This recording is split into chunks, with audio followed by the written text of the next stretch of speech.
Shalom saudara pendengar saudara rohani yang dikasihi Tuhan Yesus Kristus. Selamat datang di renungan rohani malam hari ini. Selamat malam, saya berdoa agar saudara sehat selalu. Semoga Roh Kudus hadir di tengah kita saat ini. Sebelum kita mulai renungan malam ini, marilah kita bersama-sama berdoa. Bapa kami yang di surga, Bapa di dalam nama Tuhan Yesus Kristus, kami sungguh mengucap syukur, ya Tuhan, oleh karena Engkau sangat baik buat kami. Engkau ada bersama kami dan menopang hidup kami di siang hari dan di malam hari. Engkau ada bersama-sama dan menyertai kami. Tuhan, kami memuji dan bersyukur kepadamu pada malam hari ini, kami masih bisa berkumpul di rumah kami yang kecil ini. Tuhan, saat ini kami hendak mendengarkan firman-Mu.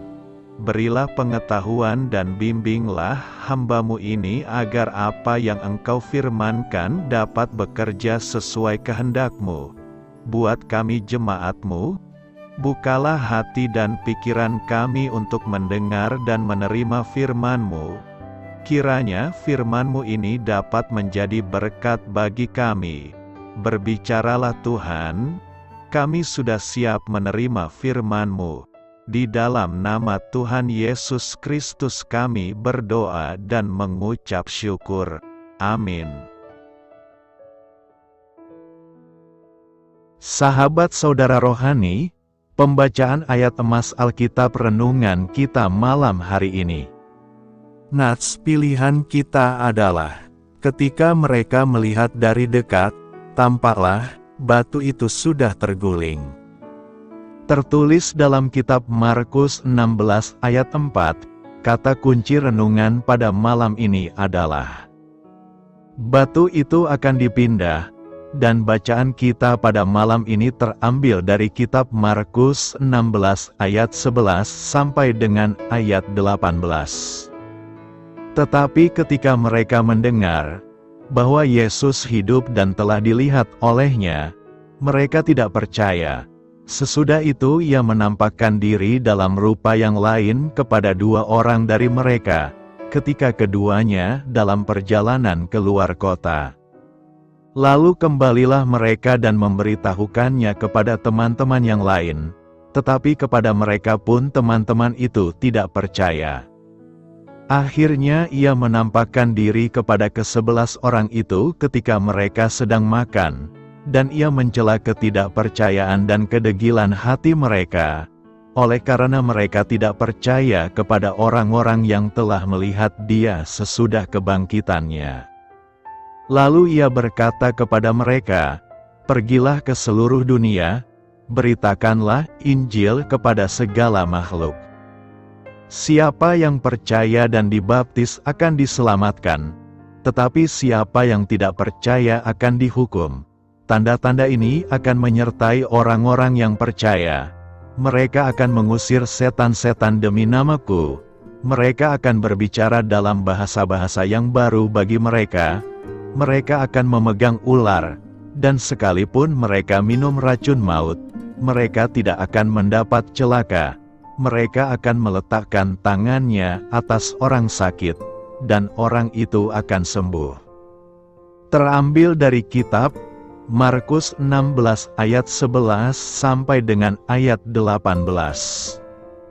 Topik dari ayat emas renungan kita adalah, jika Allah tidak memindahkan rintangan, Dia akan menolong Anda melaluinya. Mari kita mulai renungan malam kita. Untuk memulai hal baik, serahkanlah segala sesuatu hanya kepada Tuhan. Mari kita mulai segmen kisah inspiratif. Para wanita yang bermaksud meminyaki jenazah Yesus patut dipuji atas kelembutan kasih dan rasa hormat mereka bagi Juru Selamat. Namun, saat mereka sudah hampir tiba di pemakaman, kesulitan memindahkan batu berat yang menyegel kuburnya membuat mereka khawatir. Ketakutan mereka tidak berdasar. batu itu sudah dipindahkan. Demikian pula, kita kerap merasa perlu mengkhawatirkan kesulitan masa depan. Padahal Allah dengan murah hati akan menyingkirkan atau menolong kita mengatasinya. Mari kita menerapkan iman yang lebih besar dalam menghadapi rintangan yang mungkin menghadang di jalan. Kita dapat yakin bahwa Tuhan akan membantu ketika menghadapi hal-hal tersebut jika kita terus maju dalam nama-Nya dan bagi kemuliaan-Nya. Puisi berikut memberi beberapa nasihat praktis yang sesuai dengan bacaan kita hari ini. Di dalam kilauan sinar matahari hari ini, tinggalkanlah kekhawatiran esok hari. Janganlah merusak sukacita saat ini dengan bertanya, siapakah yang akan menggulingkan batu itu? Kerap, sebelum kita berhadapan dengan ujian itu, kita telah datang dengan sukacita. Para malaikat telah turun dari surga dan telah menggulingkan batu itu. Hari ini majulah di dalam pelayanan, tak gentar oleh rintangan yang akan datang. Biarlah hati Anda bersorak oleh kepastian bahwa apapun kesulitan yang mungkin Anda hadapi, Allah akan memindahkan batu itu. Kuasa kebangkitan Yesus. Yesus bangkit mengalahkan segala kuasa kematian. Kebangkitan Yesus menjadi suatu kemenangan atas kuasa kematian. Kita harus menggunakan ucapan yang baik dan benar dalam masa kebangkitan Yesus ini. Kita tidak sedang merayakan Happy Easter, tetapi kita sedang merayakan Happy Passover. Happy Easter adalah memperingati kebangkitan Dewi Ishtar, sedangkan Happy Passover memperingati hari kebangkitan Yesus yang membebaskan kita dari kuasa kematian. Tema ini penting kita bahas karena ada banyak orang tidak percaya akan kebangkitan Yesus. Para murid pada awalnya tidak mempercayai berita kebangkitan Yesus itu. Ketika para perempuan kembali dari kubur Yesus dan mengatakan bahwa Yesus tidak berada di dalam kuburannya, para murid tidak percaya akan berita itu. Lalu Petrus secara diam-diam pergi ke kuburan Yesus untuk membuktikannya. Dari perikope khotbah Paskah ini minimal ada 3 hal yang dapat kita pelajari, yakni: pertama, kita harus mempercayai kebangkitan Yesus. Setelah kebangkitan Yesus, berita tentang kebangkitannya langsung tersiar melalui penampakan Yesus kepada Maria Magdalena, dan juga kepada 2 orang yang dalam perjalanan. Apa yang mereka saksikan dan rasakan itu pula yang disampaikan pada murid-murid Yesus. Namun mereka tidak percaya akan apa kesaksian dari orang yang telah bertemu dengan Yesus yang hidup. Bisa muncul pertanyaan, mengapa Yesus tidak langsung memberitakan kebangkitannya langsung kepada murid-muridnya? Mengapa Yesus menyatakan kebangkitannya pertama kepada orang lain? Jawabnya adalah Tuhan Yesus punya maksud yang dalam, yakni bahwa lebih baik orang-orang yang ada di luar murid Yesus yang lebih dahulu mengetahuinya. Sebab jika murid-muridnya yang mengetahui lebih dulu, maka berita yang mereka sampaikan nantinya akan sulit dipercayai. Karena bisa saja orang lain menganggap murid Yesus sedang berhalusinasi karena kesedihan. Karena kebangkitan Yesus menjadi inti dari iman para pengikut Yesus, maka sangat penting bagi Yesus benar-benar mempersiapkan murid-muridnya memahami dan mempercayai dengan baik tentang kebangkitan Yesus. Bahwa murid-murid Yesus memang benar-benar teguh meyakini, menyaksikan, melihat dan menggumuli apa yang telah terjadi pada Yesus. Bahwa Yesus telah bangkit dari kematian. Hal ini menjadi sangat penting. Sebagaimana kita melihat bagaimana murid-murid Yesus saja yang telah bersama-sama melayani dengan Yesus memperlihatkan ketidakpercayaannya pada hari kebangkitan Yesus.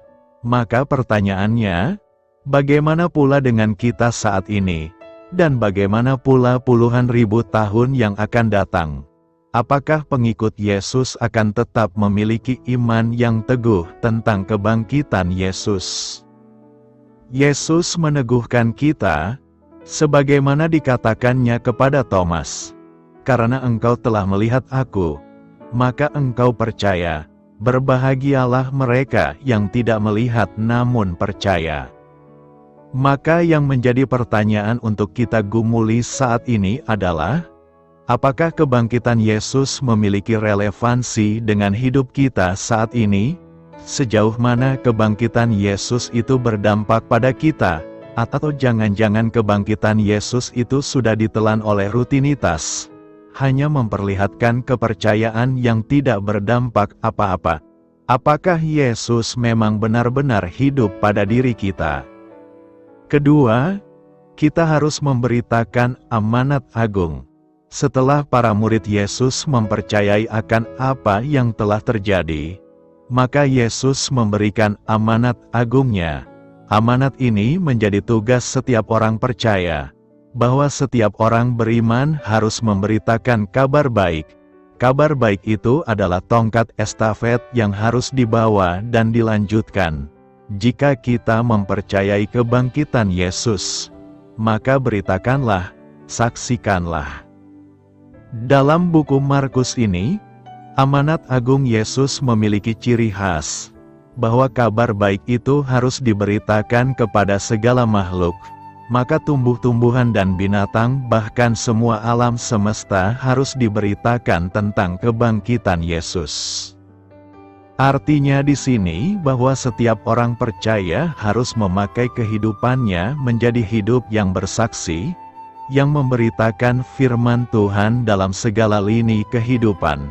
Dengan penuh keyakinan kita memberitakan bahwa satu-satunya keselamatan bagi dunia ini adalah percaya kepada Yesus.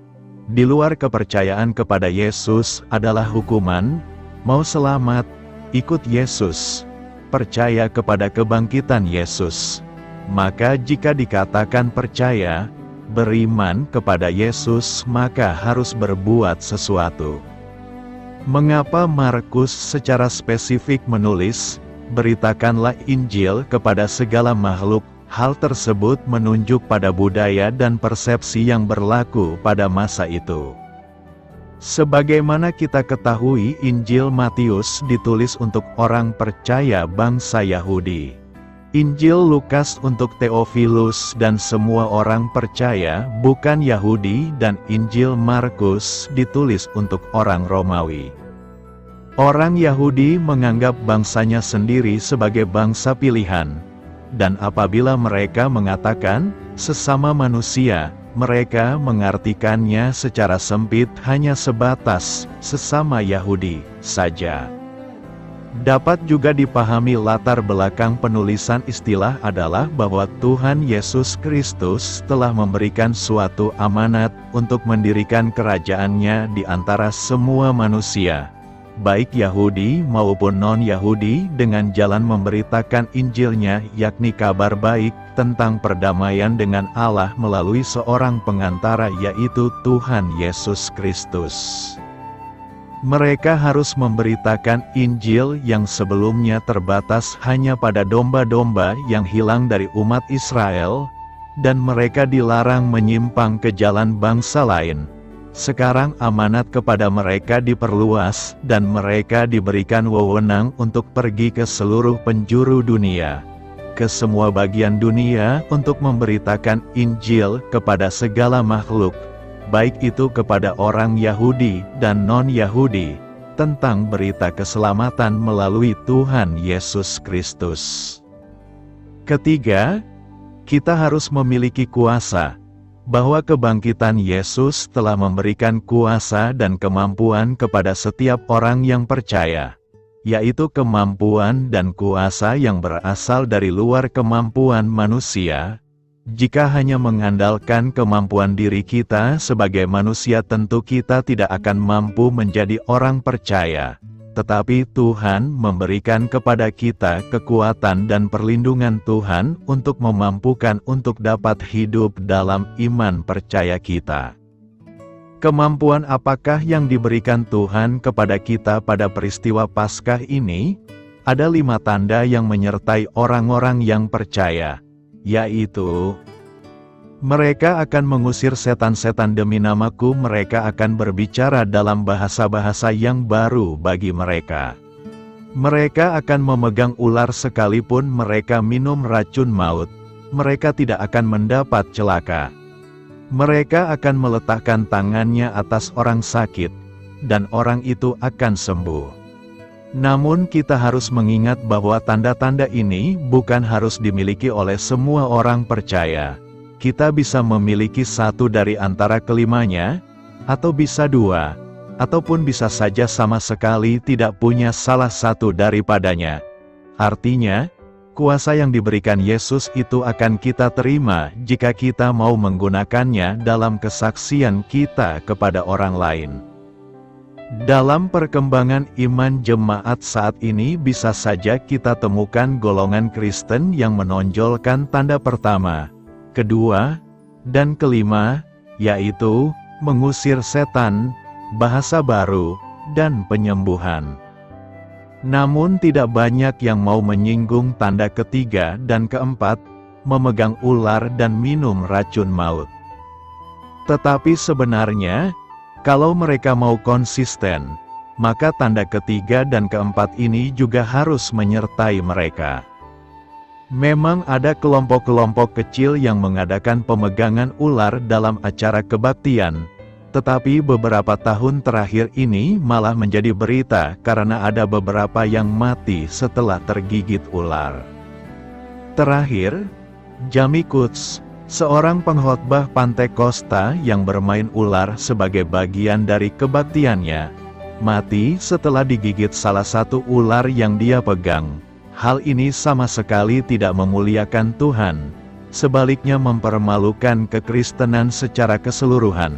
Karena orang-orang sekuler menyamakan semua orang Kristen dengan kelompok yang salah menafsir Alkitab itu.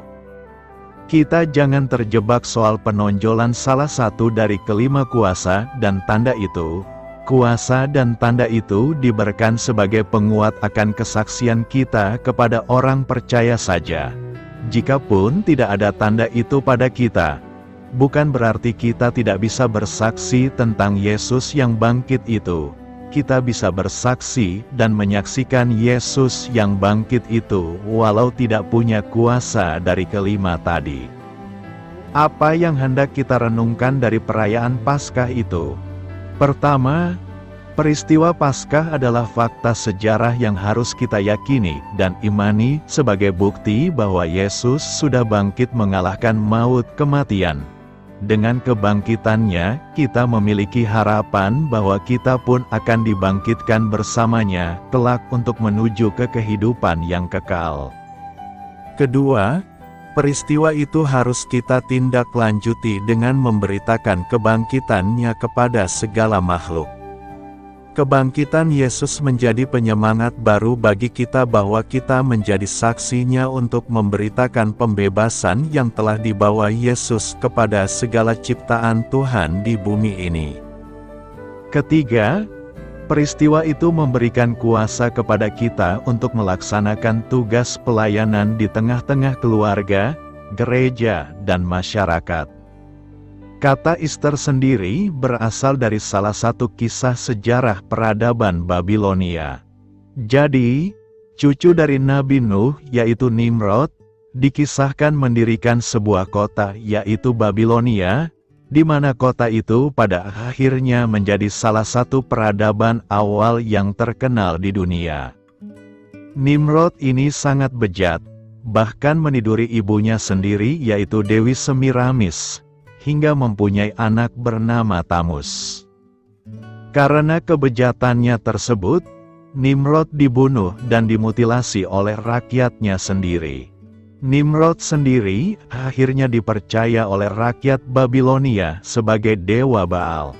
Singkat cerita, Dewi Semiramis Pemah menyatakan bahwa dirinya adalah seorang dewi yang jatuh dari bulan dalam bentuk telur raksasa yang jatuh di Sungai Efrat, salah satu sungai yang mengalir di Babilonia. Kemudian Dewi Semiramis dikenal sebagai Dewi Ishtar, atau dalam bahasa Inggris, Easter.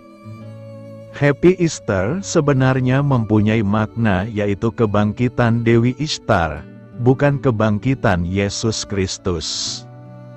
Sementara itu, Passover berasal dari bahasa Inggris dari Alkitab, dalam Kitab Keluaran. Passover atau Paskah adalah Allah membebaskan umat Israel yang dipimpin oleh Musa dari perbudakan Mesir. Tradisi ini dilakukan dengan cara umat Israel mengoleskan darah anak domba pada tiap masing-masing rumah umat Israel. Tradisi ini dilakukan turun-temurun hingga perjamuan terakhir Yesus Kristus menjelang tradisi Paskah umat Israel.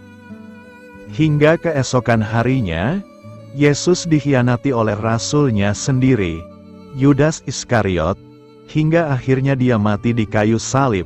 Disinilah makna Paskah digenapi oleh Yesus, bahwa ialah anak domba Allah, yang rela mati di kayu salib, untuk menebus dosa manusia. Hari ketiga Yesus bangkit dari kuburnya.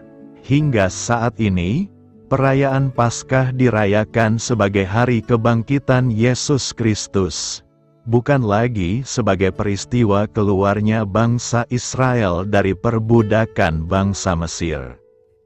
Beritakanlah Injil kepada segala makhluk.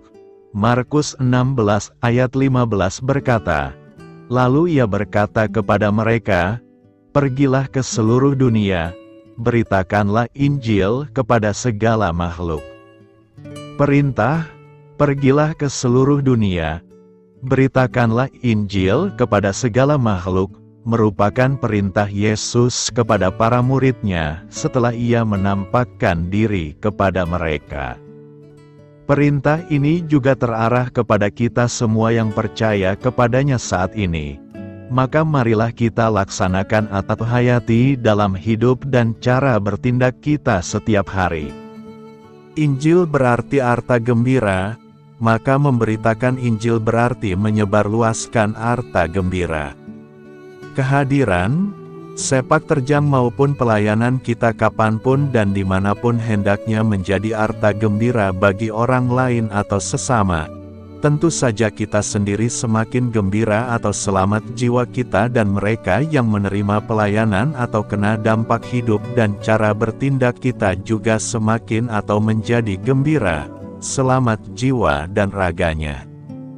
Secara konkret pada waktu kini yang masih terus berjuang melawan pandemi COVID-19 dan Omikron, juga saat ini kita menghadapi berbagai bencana alam seperti banjir dan gempa. Baiklah jika kita memperhatikan para korban dengan menyampaikan aneka kebutuhan mereka agar dapat hidup layak dan sejahtera secara sosioekonomis. Memang sejahtera secara ekonomis belum tentu menjamin kesejahteraan atau keselamatan jiwa. Namun hemat saya, orang yang sejahtera secara sosial ekonomis akan lebih mudah untuk menuju ke keselamatan atau kesejahteraan jiwa. Setiap hari melalui aneka macam sarana media massa kita dapat menyaksikan atau membaca berbagai informasi perihal musibah atau bencana.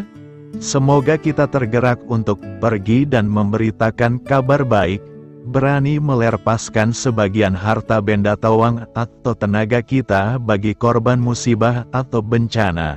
Ingatlah bahwa kita adalah murid atau pengikut Yesus, penyelamat dunia. Maka di mana ada bagian dari dunia yang tidak selamat, kesanalah kita dianggil atau diutus untuk mendatangi dan menyelamatkan. Dalam memberitakan Injil kita harus punya sikap dan harus memutuskan sendiri sikap itu. Tentu kita harus memilih lebih taat kepada Allah untuk memberitakan Injil-Nya. Sama seperti kesaksian Petrus dan Yohanes. Sebab tidak mungkin bagi kami untuk tidak berkata-kata tentang apa yang telah kami lihat dan yang telah kami dengar. Hal ini merupakan kesaksian Petrus dan Yohanes saat menghadapi para imam besar Yahudi dalam persidangan. Mendengar jawaban tersebut, para imam besar pun tidak berani menangkap mereka, bahkan melepaskan mereka. Mereka semakin keras mengancam rasul-rasul itu, tetapi akhirnya melepaskan mereka juga, sebab sidang tidak melihat jalan untuk menghukum mereka karena takut akan orang banyak yang memuliakan nama Allah berhubung dengan apa yang telah terjadi. Taat kepada Allah itulah yang harus kita tiru dan hayati di dalam hidup sehari-hari, dan itulah ciri khas orang beriman dan beragama. Deus semper maior est, artinya Tuhan Allah senantiasa lebih besar, lebih kuat, lebih kuasa. Bersama dan bersatu dengan Allah tiada ketakutan sedikitpun, meskipun harus hidup dan bekerja atau berjuang sendirian. Rasanya di dunia ini lebih banyak orang yang hidup dan bersama dengan Allah, lebih banyak orang yang baik dan bermoral daripada orang jahat dan tak bermoral. Maka ketika kita berbuat baik dan bermoral pasti akan memperoleh dukungan banyak orang. Bukankah hal ini pernah terjadi di dunia ini? Antara lain, People Power di Manila, Filipina yang menggulingkan diktator, Presiden Marcos atau demo rakyat di Jakarta yang mengguling Presiden Soeharto. Pengalaman telah menunjukkan dan membuktikan bahwa taat kepada Allah, yang berarti hidup jujur, disiplin, tidak korupsi akan memperoleh dukungan rakyat banyak dalam mengalahkan orang yang gila harta, kuasa atau kedudukan dan kehormatan duniawi. Maka marilah kita senantiasa taat kepada Allah dimanapun dan kapanpun juga. Karena itu, teruslah beritakan Injil dan taat kepada perintah Tuhan kepada segala makhluk. Haruskah Markus 16 ayat 9-20 ada dalam Alkitab? Bagian terakhir dari Injil Markus telah menjadi bagian yang kontroversial selama gereja masih ada. Pertanyaannya adalah apakah bagian Injil tersebut, khususnya Markus 16 ayat 9-20, harus dimasukkan sebagai bagian dari Markus, atau apakah Injil harus diakhiri dengan ayat 8? Banyak ahli, dari semua aliran teologis, mempertimbangkan Markus 16 ayat 9-20 merupakan tambahan palsu pada Injil Markus. Jika jumlah manuskrip Yunani belakangan yang memuat Markus 16 ayat 9-20 adalah satu-satunya faktor, maka bagian tersebut dipastikan asli. Tapi ada faktor lain, salah satu yang tidak bisa diabaikan adalah bukti-bukti dari naskah lain. Dua manuskrip tertua dan paling dihormati, Codex Sinaiticus dan Codex Vaticanus, tidak memuat akhir Injil Markus yang lebih panjang. Kedua naskah Yunani kuno tersebut berakhir pada Markus 16 ayat 8. Mereka diberi kepercayaan karena, semakin tua naskahnya, semakin dekat dengan tanda tangan aslinya, semakin sedikit generasi salinannya, semakin kecil peluang terjadinya penyimpangan. Sehingga naskah yang lebih tua dapat diasumsikan lebih akurat dibandingkan naskah yang lebih baru. Karena manuskrip tertua tidak memuat Markus 16 ayat 9-20.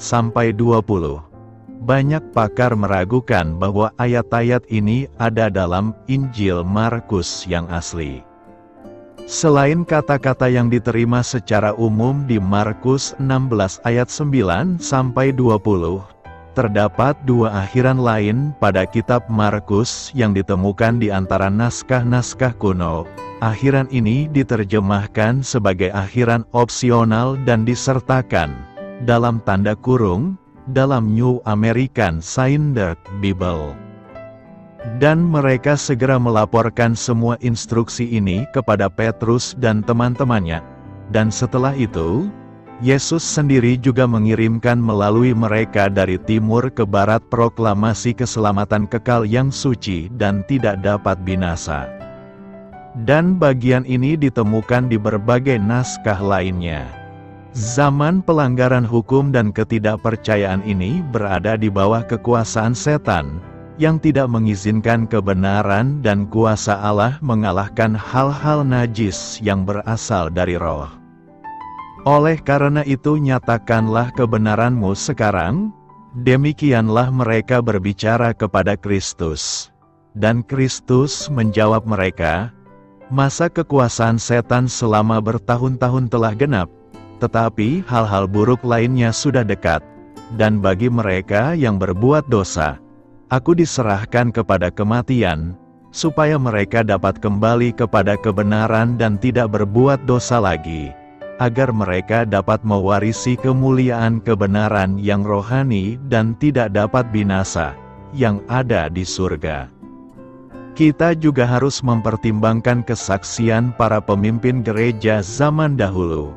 Beberapa bapak gereja mula-mula mengetahui akhir yang panjang dari Injil Markus dan bahkan mengutipnya.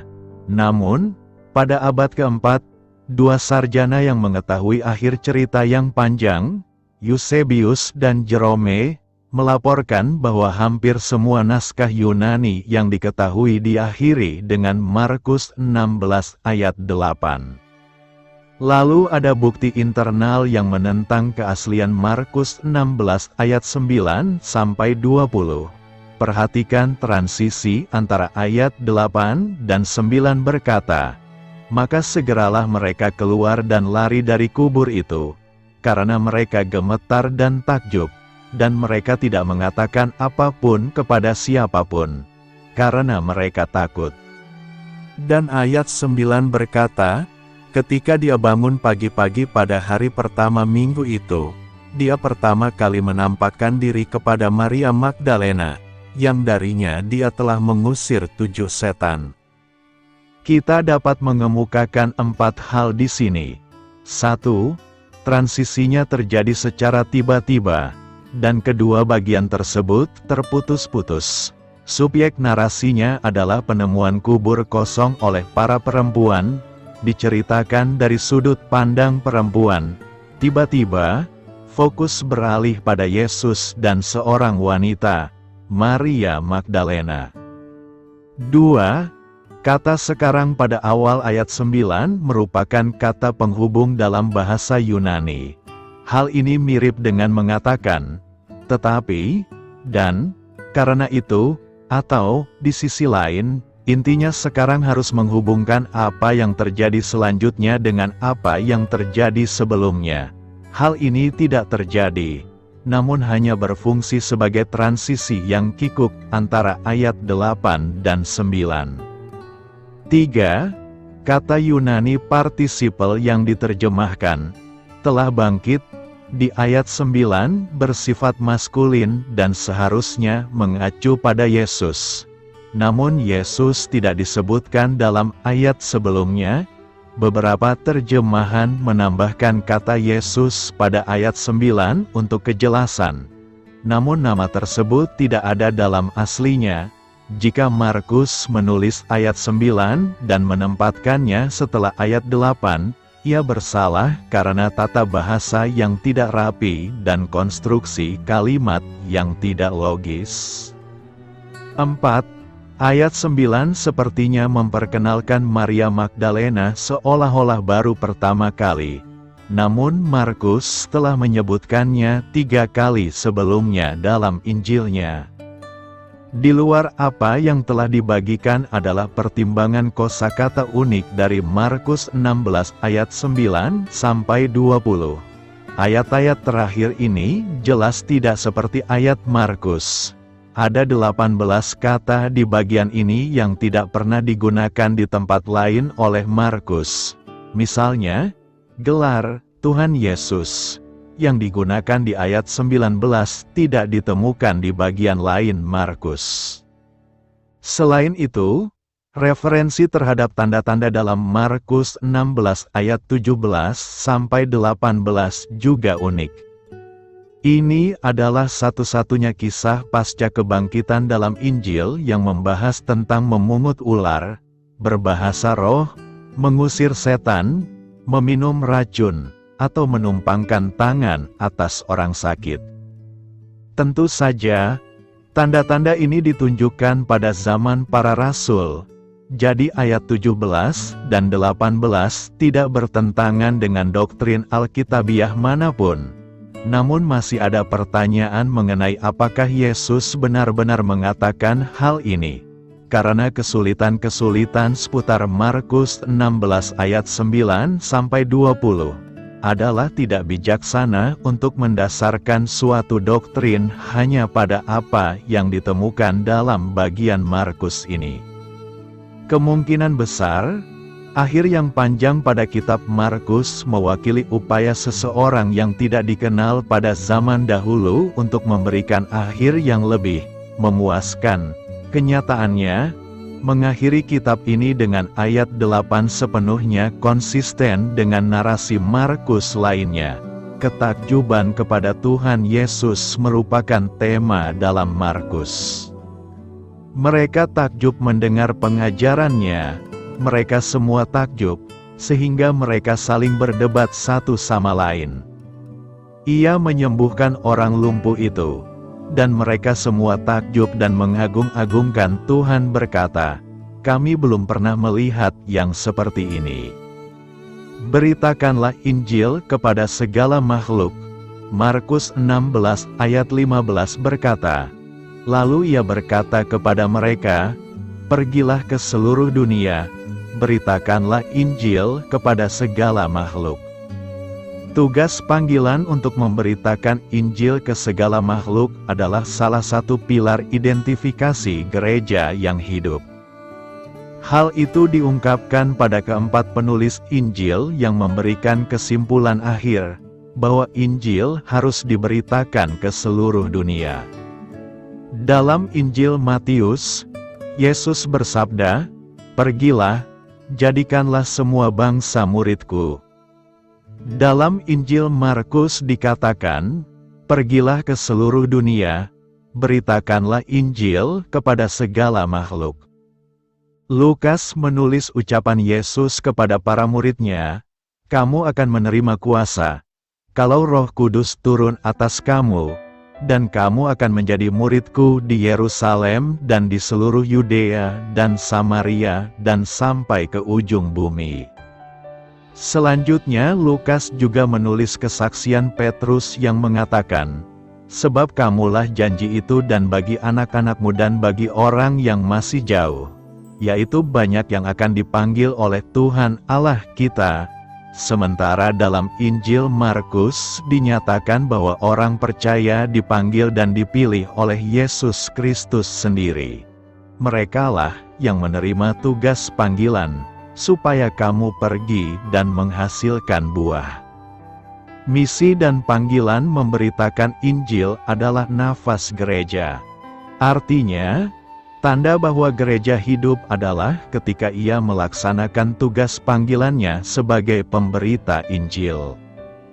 Apabila gereja tidak melaksanakan pekabaran Injil, maka gereja tersebut bukan gereja yang hidup dan benar. Gereja seperti itu hanya sebagai komunitas institusional perkumpulan sosial yang tidak berdasarkan Injil Kristus. Pesan Markus 16 ayat 15-16 adalah agar lebih giat mengabarkan Injil Kristus, sehingga orang berdosa yang belum mengenal Yesus Kristus percaya dan memperoleh keselamatan. Pergilah ke seluruh dunia. Dunia yang dimaksudkan bukankah dunia dalam arti geografis, melainkan memiliki arti kiasan tentang perilaku manusia yang menolak dan tidak percaya kepada Kristus. Kata "dunia" ditujukan kepada manusia berdosa yang tidak mau mengikut Kristus. Pada masa Yesus, dunia selalu dimaksudkan sebagai pelaku-pelaku kejahatan yang memberontak kepada Allah dan yang tidak mau menerima Yesus Kristus sebagai Tuhan dan Juru Selamat. Amanat agung ini kita lakukan semata-mata sebagai ungkapan syukur kita yang telah menerima anugerah keselamatan dari Allah. Bersyukurlah kepada Tuhan, panggillah namanya, Beritahukanlah perbuatannya di antara bangsa-bangsa, masyurkanlah bahwa namanya tinggi luhur. Beritakanlah Injil kepada segala makhluk. Keselamatan segala makhluk sudah merupakan tekad dan inisiatif Allah sejak manusia jatuh ke dalam dosa. Allah selalu berupaya memulihkan dan menyelamatkan ciptaannya, semua bangsa dan segala makhluk, agar kembali kepada keadaan semula, sesuai dengan rencana penciptaan yang diinginkan Allah. Nabi Yesaya misalnya, telah menubuatkan damai sejahtera yang akan membuktikan kasih Allah kepada manusia dan ciptaan lainnya. Dalam Yesaya 11 ayat 6-9 dikatakan, serigala akan tinggal bersama dengan macan tutul dan macan tutul akan berbaring di samping kambing. Anak lembu dan anak singa akan makan rumput bersama-sama dan seorang anak kecil akan menggiringnya. Lembu dan beruang akan sama-sama makan rumput dan anaknya akan sama-sama berbaring, sedangkan singa akan memakan jerami seperti lembu. Anak yang menyusui akan bermain-main dekat liang ular tedung, dan anak-anak cerai susu akan mengulurkan tangannya ke sarang ular beludak. Tidak akan ada berbuat jahat atau yang berlaku busuk di seluruh gunungku yang kudus. Sebab seluruh bumi penuh dengan pengenalan akan Tuhan, seperti air laut yang menutupi dasarnya. Tujuan keselamatan ini merupakan pengharapan keselamatan segala makhluk. Nubuatan mempunyai makna pada masa Yesaya dan makna eskatologis. Karena itu, teruslah berjuang untuk memberitakan keselamatan kepada siapapun termasuk segala makhluk yang ada di bumi ini. Beritakanlah Injil kepada segala makhluk, hormatilah semua orang. Selamat beristirahat malam dalam kasih setia Tuhan. Doa saya menyertai saudara sekalian. Mari bertumbuh dalam iman bersama saudara rohani. Saya memberkati Anda, agar sewaktu Anda mencarinya dari Dia, Bapa Surgawi Anda akan memberikan bagi Anda roti harian Anda. Dalam nama Yesus Kristus, Tuhan yang berkuasa atas alam semesta dan menuntun kita kepada iman yang menyelamatkan, Tuhan Yesus menyertai senantiasa. Terima kasih sudah berkenan mendengarkan renungan malam saudara rohani. Tuhan memberkati. Amin.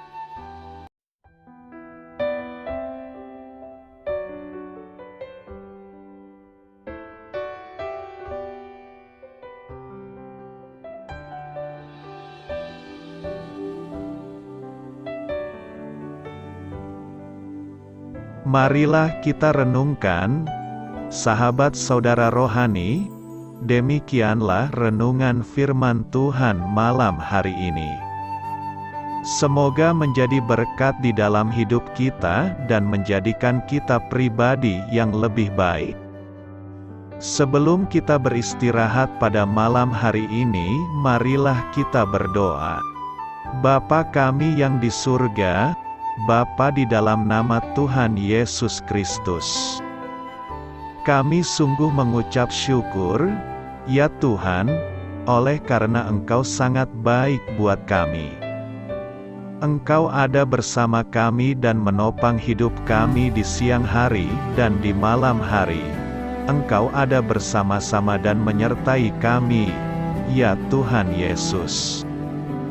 Kami mengucap syukur untuk firman-Mu, ya Tuhan, yang memberikan kami kekuatan dan menyadarkan kami bahwa kami tidak perlu takut dengan gelap dan malam.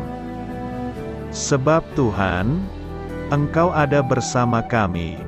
Engkau melindungi kami dan menjadi perisai bagi kami hamba-Mu berdoa saat ini.